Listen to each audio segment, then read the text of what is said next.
Good morning and happy February. This is Ask DeAnna Anything. I am Andrea, kind of your host, and I am here with the amazing and talented DeAnna Batdorf, who is here to answer your questions about wellness and self-care and Ayurveda. These are expert topics for her. She's been doing this for 30 plus years, and she comes to you live every other Thursday morning to answer your questions. So if you've got questions, leave them in the chat. And if you're watching the replay, thanks for watching. And you can submit your questions on our website. So how are you doing this morning, DeAnna? I'm doing really great. Yeah. And yeah, talking about 30 plus years, I actually started my career very young and started taking care of people, especially in the HIV epidemic, the AIDS epidemic of the 80s, while I was in high school. And by the time I was 18 and a half, I was already sitting with my first person leaving the world and really holding hospice for somebody I cared about. Amazing hairstylist who taught me everything I know, because my old career was cosmetology and estheology. And yeah, he taught me everything I know. And as he got sicker, I cared for him until he left this world. And so when I think of that, I'm like, dang, I have a birthday coming up February here, 17th. And I'm like, I'm 53. I've been doing the same thing for 35 years. Like, how did that happen being Aquarian? I just think about that. I'm like, wow, but it is always creative. It is constantly ebbing and flowing, and there's always something new to learn in the holistic world or how the body works.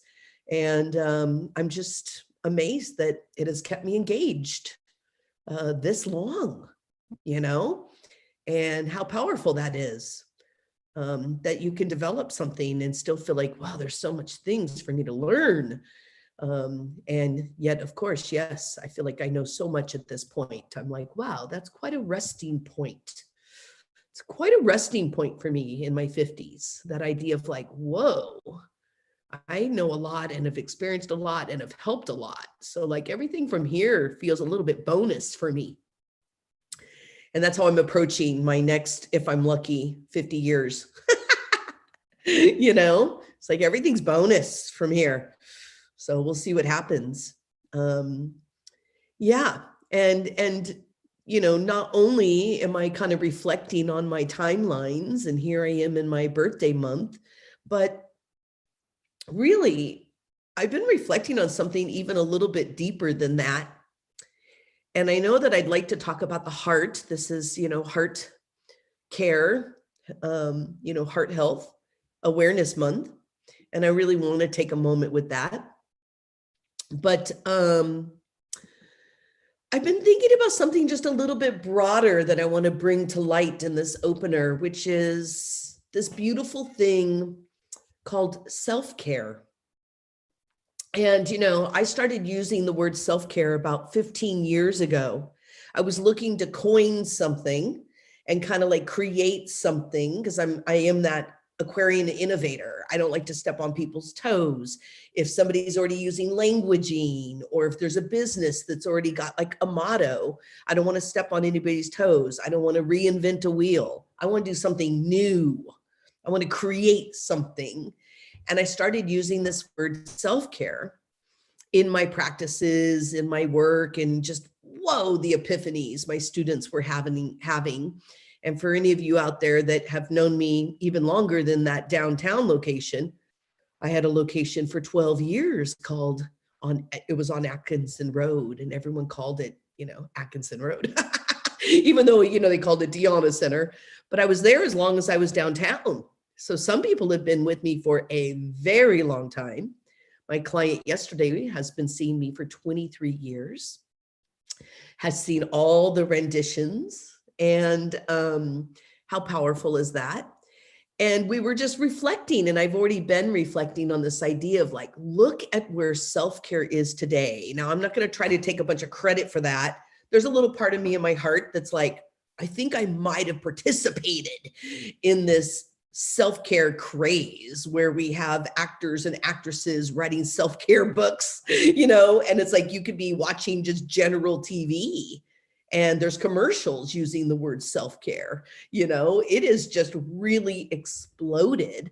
And most of you know, at the downtown location, DeAnna Center, we had the self-care studio. And we then kind of turned it into the self-care sanctuary. And I've just been at this a long time. And I've been like, okay, wait a minute. Things for me always run in these 10 and 15-year cycles. I'll just get in a zone and then I'll just watch it go somewhere. That's what happened with Ayurveda. The 10, 15 years before that, my key motto was a shared one of Ayurveda, and then just, watched it just grow like crazy over this whole period. I mean, imagine me talking about Ayurveda 30 years ago and being 20 or so, trying to explain these words, vata, pitta, kapha, And so I love where self-care is gone, but I feel like, my Aquarian's like, it is time for a new word. It is time for a new something. What is that going to be in the next 15 years? And my work isn't changing, but it's like how we perceive it, or we could say it's how we market it, but marketing for me isn't just like, how do I explode this to make money? Great idea. But it's like, how do we explode this to help people?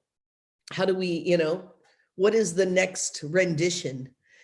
And I just keep coming down to this concept of really personally reclaiming the word health care.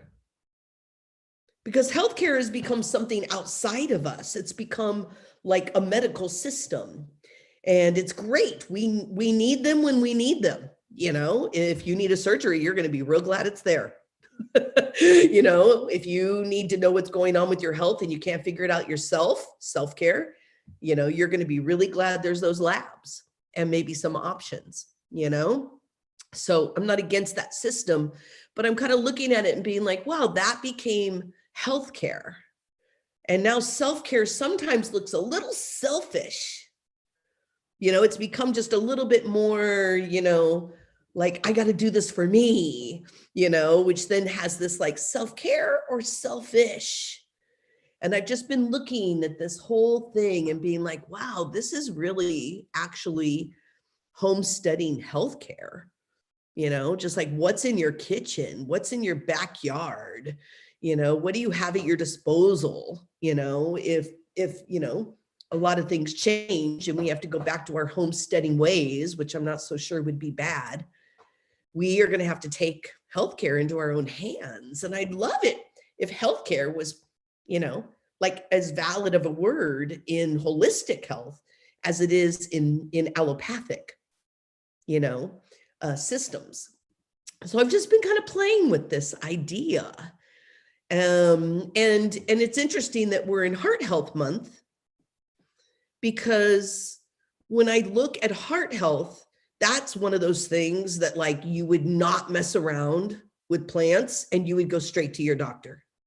You know what I mean? Because like it's kind of like when I started talking about taking care of your own eyes, and you're not going to blind yourself if you're just educated, or you could take care of your dental more and have less for the dentist to have to do. And heart is definitely one of those organs that no one is denying that it needs to be functioning for us to be functioning. So it's what we call a vital organ. Okay. We have in Ayurveda, we have quite a few primary vital organs. We have heart, lung, those work together. They're vata, ether, air, constantly pumping, expanding, contracting organs. And they're both hollow, where things move through them. And that's the idea of ether, air, space, hollow. And then we have the pitta organs, which are liver, spleen, assimilating, absorbing, getting the job done. Remember, pitta means focus, and we have to transform things. We know fire transforms, we only need so much because it transforms so much. And then we have the other two vital organs, which are kapha organs, waterworks, and that is our kidney and, believe it or not, cardiovascular. And everyone's like, what? How did cardiovascular system get into this organ section? And it is in multiple traditional medicines. And the reason is because they're talking about organs in what's vital. You can't live without it. These are 6 things that you literally cannot live without them working. And our cardiovascular system is one of those. If we get a hole in that cardiovascular, we will bleed out. We will not survive. So it is vital to our waterworks and our health. And so these are the 6 primary organs that are like, ooh, if something's going on, I think that's why we have such an innate, like, I got to cleanse my liver. It's, we know there's pollution and there's reasons to cleanse, but why do we always target this liver when there's a lot of other organs to target also? And FYI, I'm going to take us back through my cleansing process once we get to spring. So next month, March, we're going to start. I have a 3-month, like, you can live your life. You can go to work. You can, it's not that hard. And you just literally slow cleanse throughout the 3 months. And it ends with liver because other things have to be clear before that liver can really relinquish control of its vital functions. And so I'm going to take us through that, and you can look forward to that in March. But here we are in this heart health, one of our vital organs. And when something's wrong, we really, don't feel right. And unfortunately, there's not a whole lot of things to do for the heart until it needs surgery either. So there's some medications we can take for, like, helping the blood pressure and how much pressure is getting to the heart and pumping to the heart. And we can, sometimes, do some regulating of our heart rate. But a lot of heart conditions start with it getting too dry, or getting too cold, or getting too hot, or getting too wet.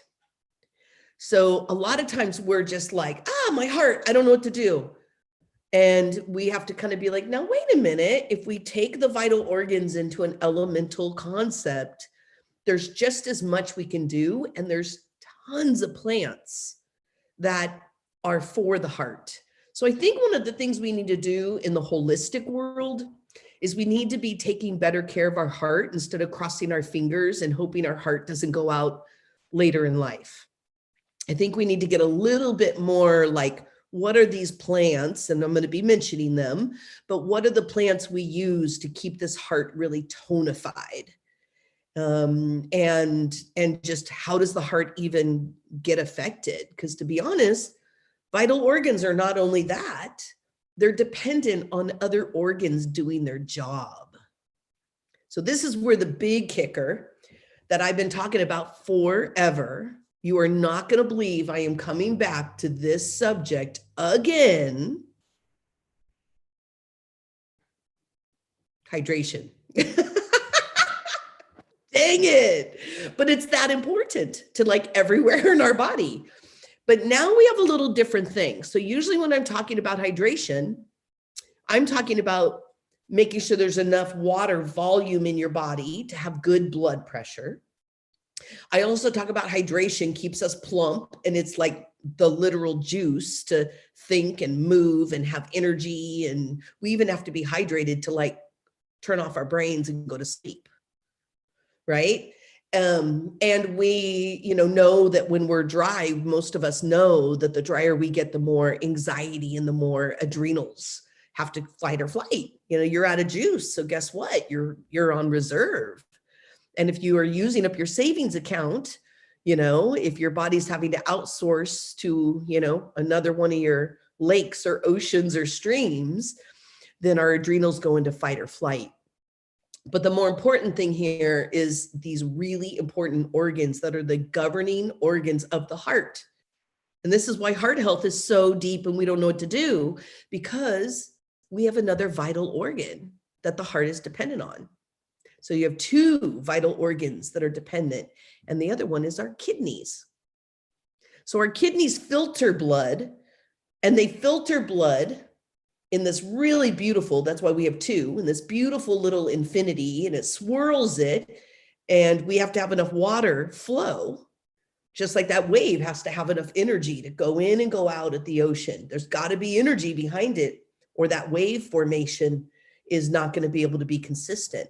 So our kidneys are the oceans of the body, and they need enough water volume and electrolytes to be able to move our blood through our body to our kidneys, for our kidneys to filter the blood before it gets pumped to the heart. So one thing I've been really looking at in the last couple of years, as I've been like, there's heart conditions in my family. Everyone just waits for them to happen. Like, I don't know very much about the heart. And I started recognizing I wasn't even talking to people about their heart. I wasn't even necessarily focusing on the heart pulse, the place to read the heart when I was on their pulse. And I was kind of like, wow, I just never focus on heart. And I just went on this journey of like, I need to learn more about it, and I need to be able to talk about it better. And so, as my mother was leaving the world, I spent quite the last few years, like, I want to study the heart because my mom is leaving, from her heart condition, congestive heart. And she also had a quadruple bypass. And that was the first time I did read a heart pulse and was like, whoa, this does not feel like what the heart pulse is supposed to feel like. And it gave me a like, something is wrong. So that's the one thing as a practitioner, is I just know that, when the heart is not, is not doing well, it gives pretty major symptoms, and it really changes the pulse, and the heart stays pretty steady until something's really going on. But literally, my mom came to see me at Atkinson Road. She would see me every month, and my dad would sit right next to her, and he was really engaged, and he was her caretaker, and she had a lot of health issues, and I was her practitioner. And she was having like flutters, and she was having like eye pressure problems, and she just had this whole new set of symptoms, and she didn't have a heart condition yet. Her father died of a heart attack when she was 11, and she has diabetes and kidney issues, and so it just, we knew heart was related. And she was having some symptoms, and she was just like, really, what do you think? And so my mom guided me to her heart pulse. And I remember thinking like, I don't know enough about the heart, and now this is my mom, and I just immediately was like, oh, okay, this is a learning curve, like I need to know more.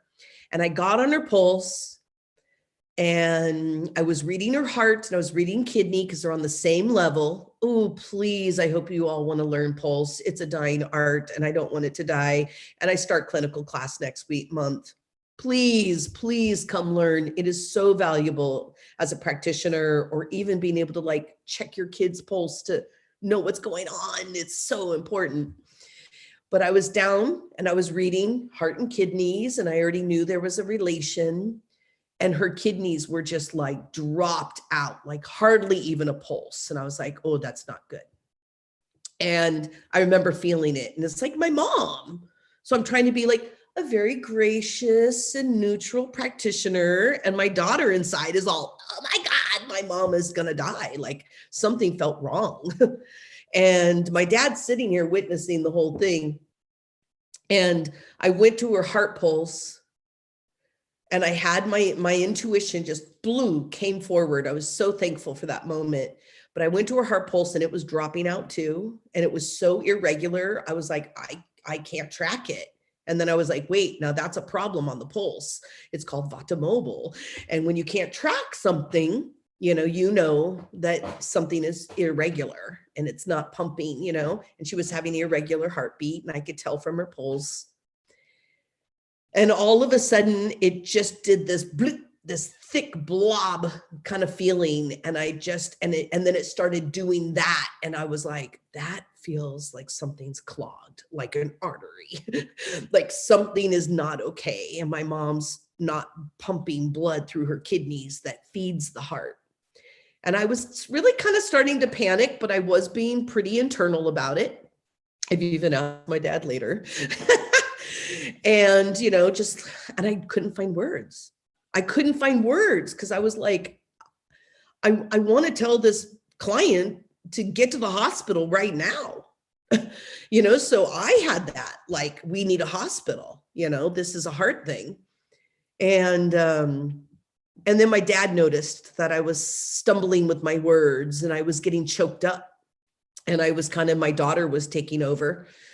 And I just went in with my intuition. I said, let me just do one more check and I'm going to tell you what I got, but I don't know if I'm right. Like, I don't know. And I'm just going to preface this that I think I was 33 at the time. So I was much younger. And so I'll try to speed this up, but it's kind of an interesting, good heart story.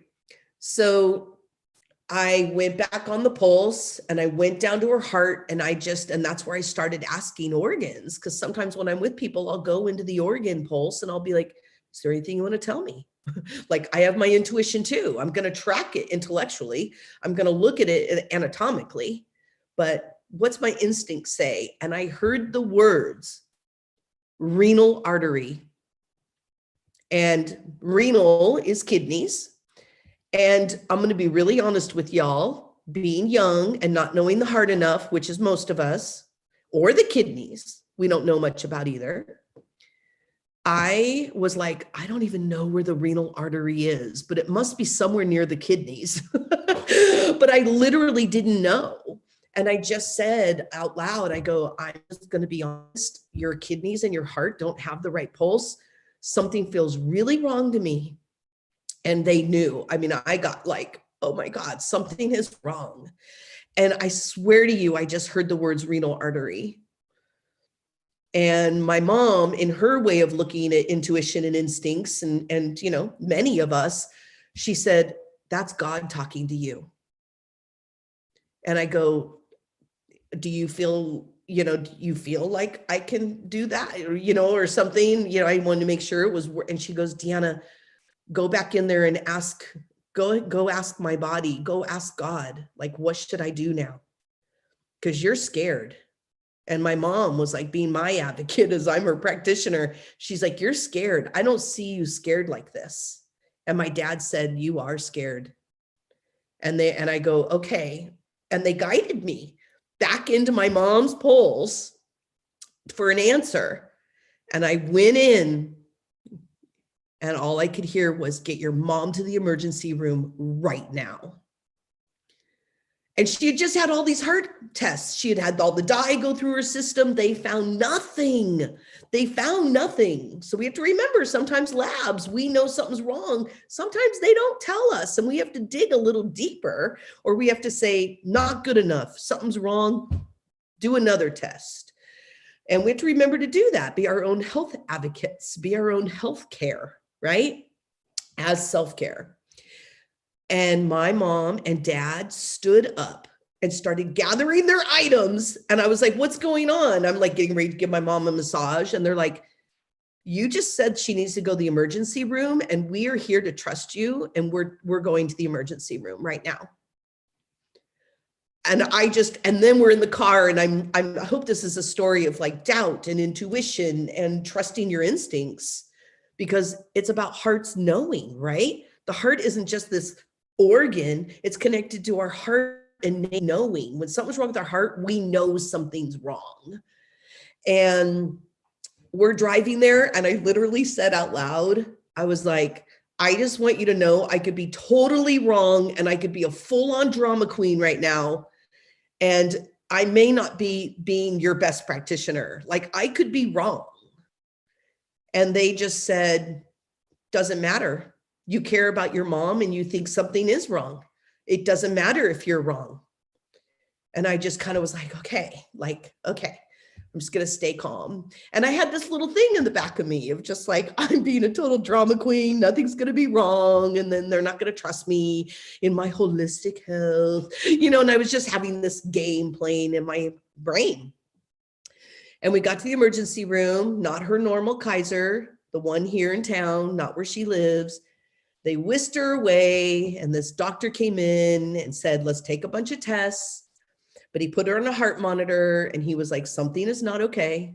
That is not an okay heart monitor. And I'm going to do some more tests. And he came back a couple hours later and he goes, well, I can give you good news and bad news. Which one you want? And my mom just said, whatever you feel like telling me, and she was just kind of tired. I remember that moment. And he goes, well, the good news is we will probably be able to save your life. The bad news is you need emergency surgery and you're going in for a quadruple bypass. And my dad and I were just like, whoa, like emergency surgery. You're not going home. We're transferring you to Oakland, but that's as far as you're going because that's where the best surgeons were. And it was like, oh my gosh. And then my dad said, well, is it an artery by your heart or can you tell me more? And he goes, well, what we found is the renal artery from her kidneys down that runs down her leg is where her clog is. So that will put her in a stroke. And it's connected so deeply to the heart that we need to go and deal with that clog in her leg. And essentially, then we will give her a quadruple bypass. And it was like, it was one of those moments where I was like, oh my God. And I remember my dad, going into surgery, my mom's whisked away. We're sitting in Oakland. We're just like, what the heck is going on? And my dad just looked at me and he goes, you just saved your mom's life. And I was like, did I? And he was like, DeAnna, you just saved your mom's life. Like, that is a big deal, and, just really powerful. And these are not, my parents are not people who do holistic health, they do through me. So I can't really say they don't. That's not fair to them. They do. They trust me. But that's not how I grew up. I grew up on farm, homesteading. Like I grew up with like whole food and, I come from butchers, we always had like the whole cow in the freezer. You know what I mean? So like I grew up very, whole food, but I didn't grow up holistic, I lived on antibiotics my whole childhood. So, they were very doctor related. So anyway, that is a heart story that is very close to my heart. And so whenever I get to heart awareness month or heart health, or I always am kind of like, wow, we really can trust our matters of the heart and our instincts, and to know that our heart usually doesn't really talk much unless it's truly, truly affected. And so I noticed that with clients, they'll come in, they'll be like, oh, I've got this thing with my heart, but let's talk about my gut. It's about my gut. And I'm like, well, it's all about our gut. Gut's the key of health. So yes, we can talk about your gut, and never a bad idea, but like, tell me more about this heart thing. And it's amazing how many people will be like, well, I got this thing, but I don't know what to do. And it's like, we just feel lost. So I'm going to tell you a couple and really amazing things you can do for heart health. So let's just kind of go through some tonic. Doesn't matter if it's, congested or depleted or inflamed or clogged. Okay, these are all options. And that's what I'm going to be really playing with this whole month, right? So, you should follow me this month if you want to know more about heart, because I'm going to be breaking down those symptoms, and just like, how do we decipher when it's hot, cold, wet, dry? But we have some amazing heart tonics that are good for everybody. And it may even just be that you need to know they're for heart because you're already eating them, and you could be eating them with more intention, or you could be eating them a little bit more concentrated. Number one, Cardamom. Cardamom is amazing for the gut, your blood, your kidneys, and your heart. So it is, to me, a full body tonic. And it's neutral in its it's not hot nor cold. It's neutral. It's just warm, which makes it one of the most friendly, amazingly friendly, plants that most people, when they taste it, they just love it and want more because it's a little bit sweet and a little bit, just tiny bit spicy, but it's got that sweetness and it's super nourishing. So you could be making a stronger, more concentrated cardamom. And if you're working with cardamom pods, or like I sell cardamom seeds, they're called decorded seeds. The pod is more bitter, so it's a little more cleansing. If you have just the seeds, you can boil them for like a good half hour and make a beautiful cardamom tea. But what I really want to tell you is you could add water again, and you could do a 2-hour boil, or you could let them just sit overnight in the water, and you'll have a whole nother pot of tea. Those seeds are hard. When a seed is hard, imagine how much might still be in the middle of it, even when you released what was on the surface. So cardamoms, you can get a lot more for the money. You can get a lot more for your money if you do a double steep. And there's also cardamom essential oil, which is just a much more potentized form of cardamom. A lot of times essential oils have different functions in essential oil versus tea plant itself. Cardamom does not. It holds true to its chemistry as an essential oil. And so it is going to be a much more like tonifying the blood vessels.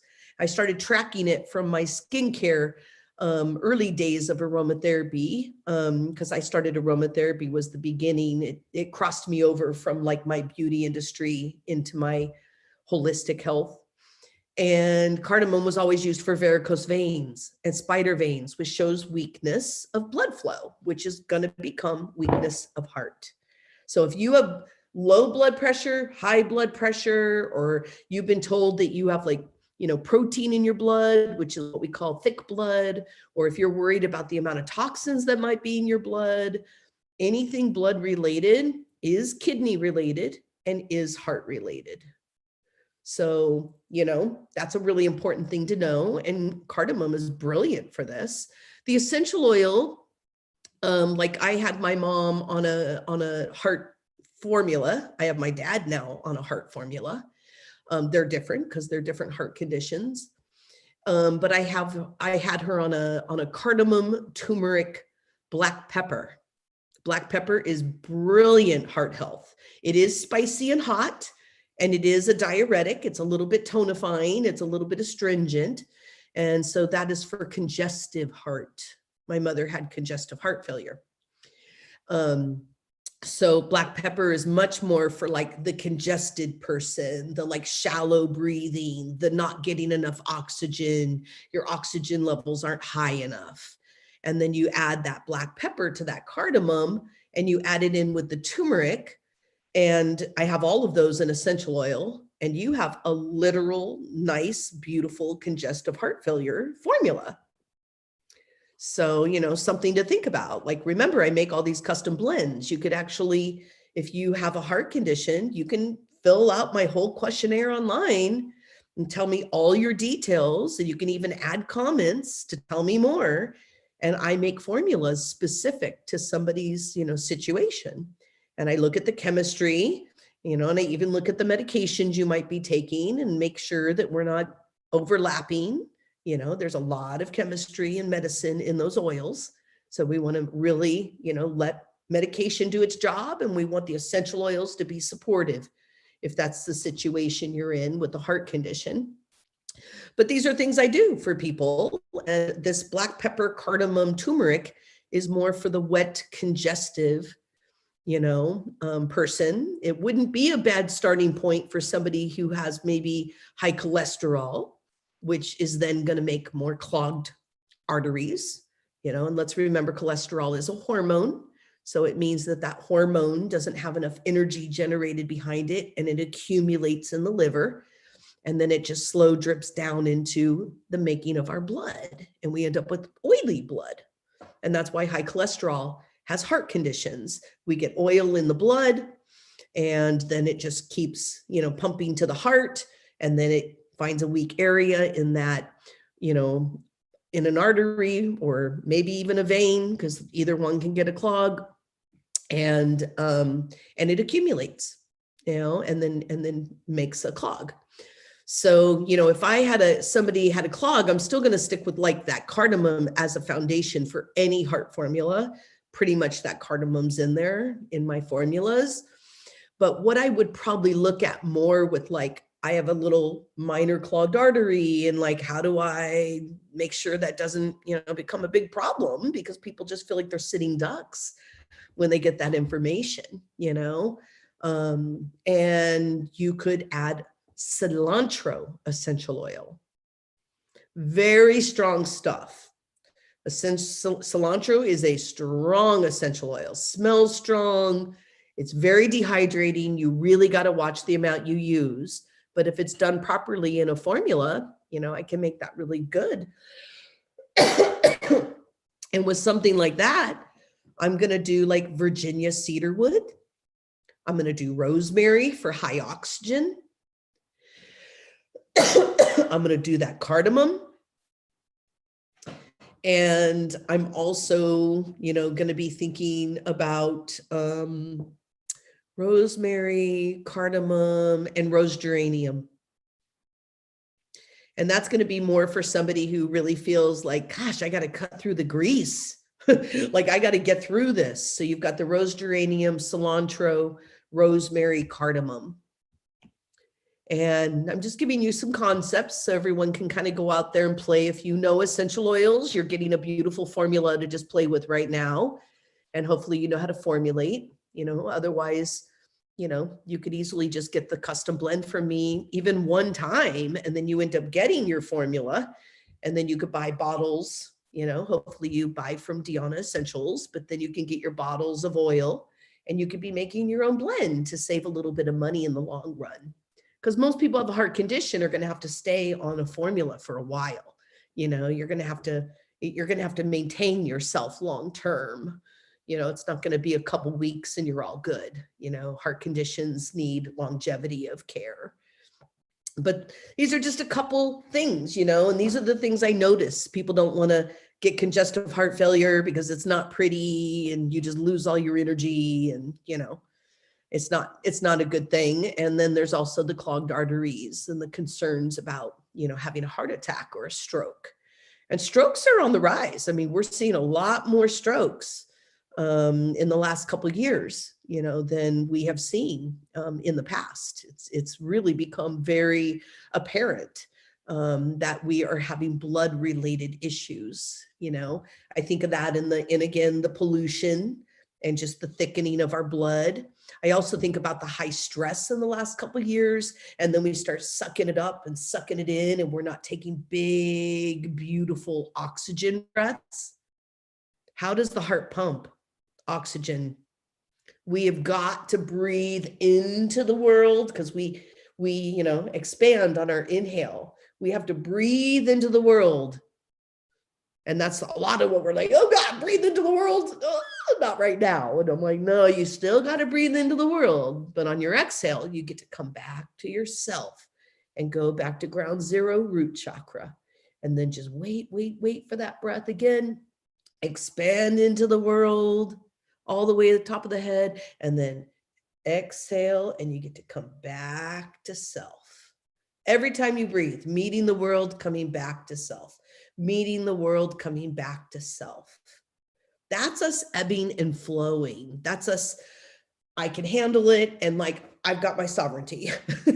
You know what I mean? And this is how our heart keeps pumping. It keeps pumping by us expanding and contracting our lungs. And that pumps our blood. And then oxygen, hello, is the beginning of water, H2O. So you're building up water content just by breathing, just by having enough oxygen. And we know that our heart stops functioning if we don't have oxygen. Like that's just a known fact. So we really have to keep this flow happening. So we don't want to go too far away from the importance of breath, and what is it to not do like a breathing exercise, though I love them and they're per person and per situation. But I think we aren't talking enough about just how we breathe. Just literally, how do we get what is just natural breath, And maybe that's something we should put out, my little write-up, Andrea. We should probably put that out this month. I have this really great little write-up on, just what, and I have the witnessing how you feel, which is part of that breath too, being able to witness how you feel heart. How do you feel in your heart? And then how to, work with how you're feeling and what to do with it through your breath. But this is heart health, and if you spend your whole life kind of sucking it in and sucking it up, or you've got some traumas that are locked up in there, and then everything kind of just is in a holding pattern. So you might be breathing from your diaphragm instead of breathing down in your balloon of oxygen. That's what I've been calling it recently. I'm like, the belly has to go out and make like a big balloon, and it's full of oxygen. And then as you pull that oxygen up, we exhale, and then your body gets fed that oxygen. So breath is heart health, and breath is every health. I mean, come on. You also are relaxing the belly when you expand and relax and expand and relax. Otherwise, the intestines and all the peristalsis in there, you're like, suck it up. And then the intestines are like, don't move, and nothing's breathable. And then we don't feel like we are breathable in the world. That's a panic attack. Low oxygen and holding patterns, and you get locked in, and then you can't breathe. You don't have enough breathing room. And that's how we go into that hyperventilation, that panic attack. So it connects, the forming of our blood, which is liver digestion and eating the right food to make blood, the liver being able to manufacture your blood, and then it pumps through our body and sends nutrients out everywhere. And then it feeds those kidneys that filter that blood to make it safe to uptake it by water volume, healthy blood pressure for your heart to stay healthy and pump regularly. So this is a little bit about how it works and the couple real key things I think that could support you, even if you don't have a heart condition. This is how you would keep your heart healthy. I hope it's working for me, but we'll see. You never know what's in the cards. You just got to do the work. You got to see what's in your family. You got to do the work. You got to take care of it accordingly. And then you see what is actually in your destiny line to happen. Health issues do happen, even when you're doing all the right things. It's just called life. Yeah. Exactly right. And that was a beautiful story about your mom. I was riveted. We've got some folks here in the chat that also really appreciated it too. We've got Madeline here. Hey, Madeline. And we've got Mark here. And Amy Villa also enjoyed the story and has a question for you. Great. She asks, how can you help someone who has congestion in the chest but can't bring it up to spit it out? And the person she's thinking of can't clear her throat either. Okay. So this is what we call unproductive mucoid plaque. And it ends up being what we call unproductive cough. So when you have that like, oh, it's so deep and I'm trying to cough it up and it won't come up, it's unproductive. But the most important thing to know is the word plaque. So you don't have wet mucus. When it's wet, we can kind of pull it up and get it out of there.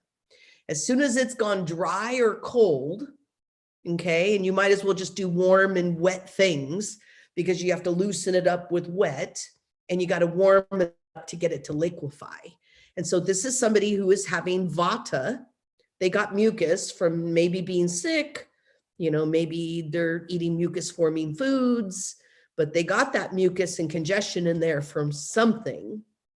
And maybe they run really cold and dry.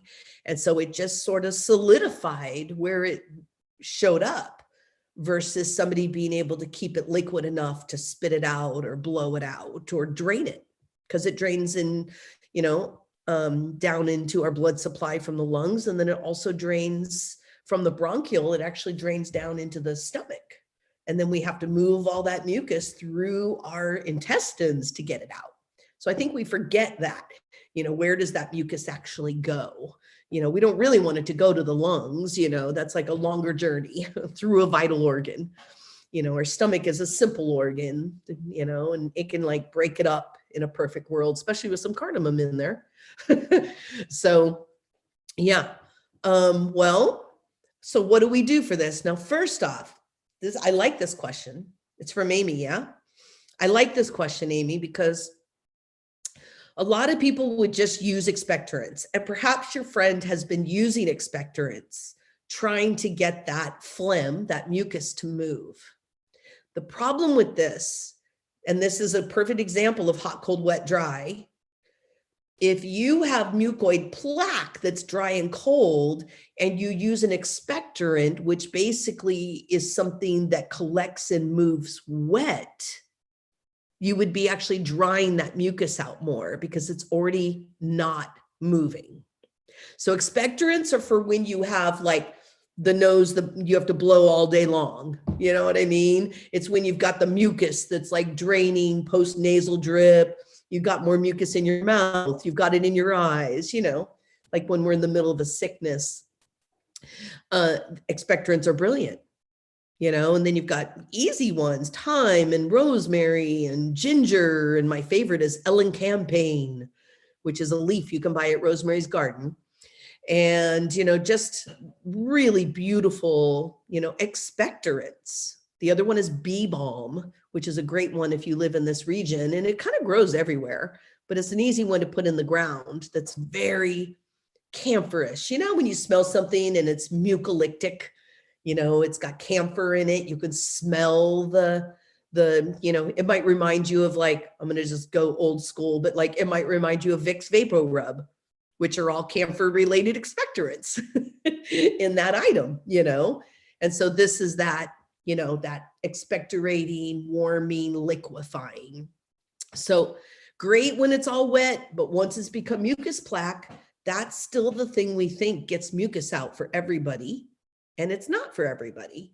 So you have to moisten these channels. So we're going to be going into a steam inhalation now because there's no moister region than just isolating your upper channels. So you boil some water. Ginger is going to work for either one of these. So maybe throw some ginger in there, make a big pot of ginger tea. And you're going to put that, on a hot plate in front of you and sit down, and you're going to put a towel over your head. But what else are you going to put in here? There's going to be one that you're going to be very surprised by, which is cinnamon. Another great heart health. It's connected more to kidney issues and heart. It's kind of considered the #1 spice of the diabetic with a heart condition. So cinnamon could be in any of those other formulas. But cinnamon is nourishing and warming, but it also has that ability to kind of open up and break up things in the lymph and all through the bronchial tree or respiratory, and it opens the upper channels. And it also smells great in a steam. So now you got ginger and cinnamon in there. I'm going to give you one more, and that would be linden flowers. Another one you can get from Rosemary's. Super, super nourishing. You could use marshmallow if you have some marshmallow around, but linden would be more lung bronchial specific. And those steams are going to be really imperative for you being able to get that to move. Now, there's also an essential oil that you can take and put just 4 drops. It's strong. 4 drops on your hand. And it's called Niaouli, not neroli, Niaouli, Niaouli. There's 2 that work, Niaouli, and another one's called Cajeput. I believe I have both. And you do 6 drops, either or. And then you rub it on your chest. You don't put it in that steam. Don't put essential oils in your steam water. It changes their chemistry because, you know, essential oils and heat are not friends. So if you put it in there, you're just going to maybe blow out your eyes. It's going to burn your face and it's just not even going to be medicine anymore. So you put it on your chest with a little bit of maybe oil, just so you have a little rub. You're in your steam with linden and cinnamon and ginger. It's going to smell so good. And then you got to break up the mucoid plaque. You can't just expect the water and the herbs to do it. You're going to have to manually do it. So now you need a forever gua sha, which is a wood gua sha. Why do I call forever gua sha? Because you drop it, it's not going to break like all the others. So you need a wood gua sha. And while you're under the steam, you're going to start opening up at your chest. You're going to make sure your lymph drain is open right below the clavicle. And you're going to start just opening everything up, turn really nice blood glow. That's what we call turn pink. I do want to say that no matter what color you are, what culture you're from, we all glow and have a surface of our blood when our blood is flowing. So that is for everybody, this concept. I just like to bring that home, you know, and you're just going to like wait till you got that blood glow. And it's just a little pinky, no matter what color you are, there's just a little bit of this pink or like reddish hue, and it's flushing and it's warm, and you do your neck. And guess what? Be careful because it's thinner skin, but you could even do your upper sinuses. And you don't want to forget, we get mucoid plaque in the eustachian tube from the ear down the neck. And you can even pump and gua sha your armpits. This is all upper channel. And you are going to use the heat and the herbs and the manual massage to break up that mucoid plaque, turn it into a liquid, and then you might start spitting it up. You might get a little postnasal drip. You might be a little mucousy. Now, a lot of people are like, oh, now I'm all mucousy. I don't like it. And I'm like, but wait a minute, you're in a journey. How else is that unproductive mucus going to get out?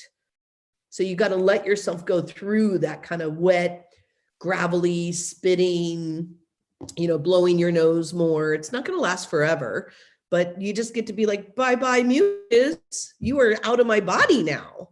That was in your body stuck. Now you get to see it coming out of your body, which is relief.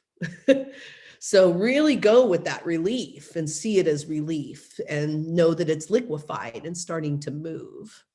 But those are some nourishing upper channel lung specific plants that could really serve this picture. And, you know, if you're someone who has that postnasal drip and you've got all that going on, you know, then you'd be putting rosemary and thyme in that steam instead of the cinnamon. You know, you would just go to a straight expectorant when you're wet, and then you go more to the demulcent nutritives that are upper channel when you're unproductive dry. Yeah. And you got to do some Tarzan, you know. Andrea likes it when I do my Tarzan. You're going to have to break it up. Oh, you know, sound works, you know, and you got to get in there and just like break it up. This is where I love me too rocks in my hands, because I can put a rock on me and then I can tap the rock and it just sends this liquefaction, like little vibration down deep to the bone. And that's another great thing to go under that steam with. You know, you just need a couple tools sitting there so you can play while you're under the steam. You need to play when you're under that steam anyway, because people, I'll do a steam and panchakarmas with someone and I'll go in and I'll be like, it's been 5 minutes. Is it too hot? And they're like, I got bored. And I'm like, oh, hold on a minute. You're going back in, but here's a couple rocks. I'm all, now you go in, and then they're like, oh, I just needed to stay busy so I could stay under there. Because, you know, you want to be under there about 15 minutes, you know. No dry sauna when you're dry. You would need a wet steam. And then if you're really wet, guess what? Do the opposite. That's the person who needs the sauna. So dry saunas are for people who are really wet and mucousy, and steam rooms are more for people who are dry and unproductive with their cough or their mucus. Yeah, we get mucoid plaque in our intestines too. So, one of the things I do when I steam is I make my pot. I know I'm going under, but I actually scoop out a mug of the tea and I drink the tea. And then I'm all warm in my stomach and I'm getting all that medicine into my gut. And then I go under the steam and I've got like internal with my external. So, if I have a big old pot of medicine, why not, scoop out a little and make yourself a cup of tea, And then the other thing I do with those steams is I like to get the most out of them. So first off, kind of like the cardamom, I might have steamed and it's done in 15, but is that whole pot dead? No. In fact, it's going to get stronger the longer it sits on the stove. So why not leave it and boil it, warm it up again later tonight, or maybe the next morning? Because these, it's not like you're just going to liquefy and move all that plaque in one go. That's like thinking you're going to, do the sponge in your pot one time and your pot's clean. It just doesn't happen.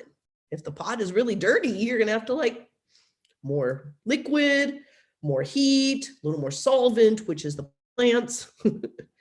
And finally, then your pot is clean. So yeah, you can reuse it. And then the other thing you can do is you can run a bath and you could just put that pot of herbs right in your bathtub.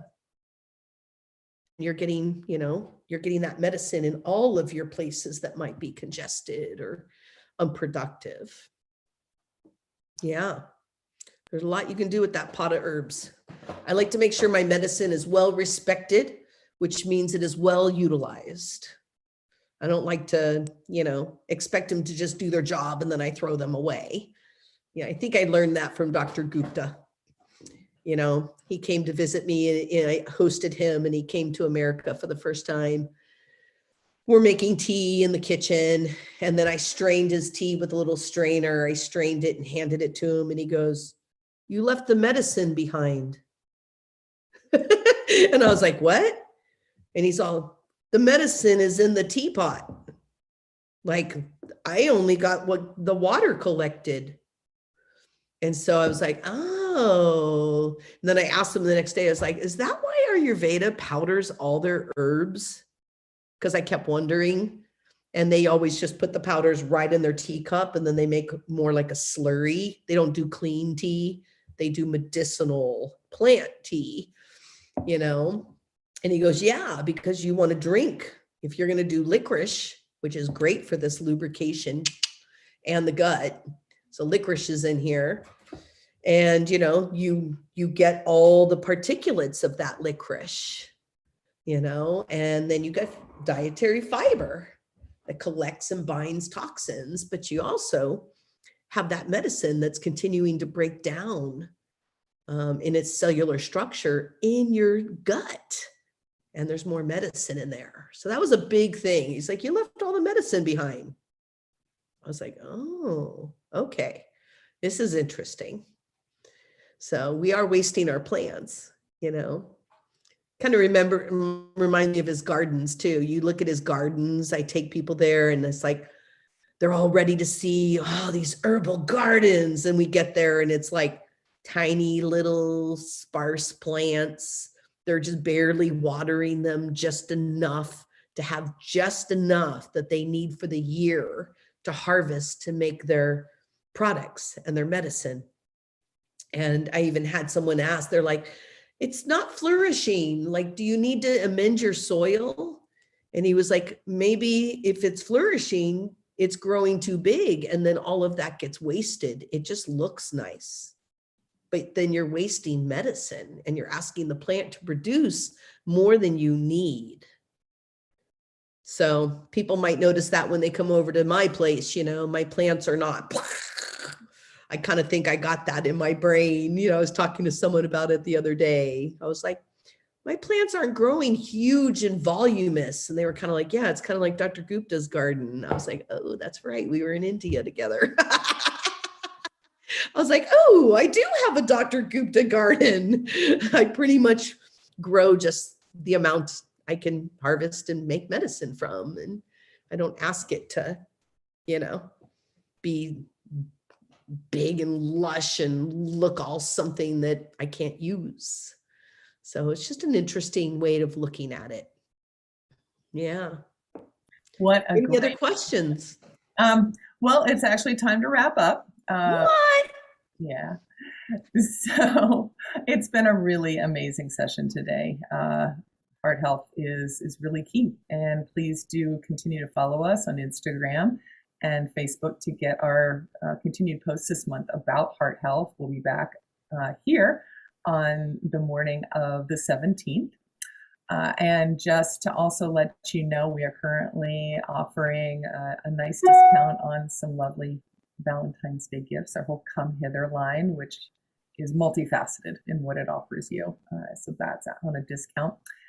For those of you who are practitioners or students, and you're looking to really dig in to questions that benefit your clients, and you're looking to expand your practice, send an email to info@DeAnnaEssentials.com, because we have Students Unite tomorrow morning, where you can sit online with DeAnna and get your questions answered specifically about your practice with a much deeper dive on a professional level. So please let us know if you'd like to join in on that tomorrow morning. Yes, tomorrow's is free. That's right. I made it free for everybody so we can all just get in there and see how valuable it is and how cool it would be. And we'll do an hour on client intake and client questions. And then we'll do an hour on business development. And I'll be doing them every first Friday of the month. So I hope those are, I hope you show up and see how that feels tomorrow. And yeah, I got more going on too. You want to tell them? Well, I do want to remind everybody, as DeAnna mentioned earlier, we are currently enrolling for the Clinical Foundations course, and it's like a retreat into your body to really get into understanding and developing that intuitive knowledge of your own body, and you're learning how to understand the body in the ways that DeAnna does. And it's really a remarkable program. So please take a look at that. There's a link here in the chat, and it'll be in the description for those of you who are watching the replay. DeAnna's also having a webinar about hormones later this month on the 26th. So please do check out the link on our website for that. And she's going to be offering a sacred massage webinar in March. So keep your eyes open for that, as well as a scar tissue webinar. And those are all going to be linked on our website as well. Anything I missed? No, that's it. And just please think about this clinical program. I just see a lot of people giving up being practitioners. And I see I just see thousands and thousands of people in such deep need for a good practitioner.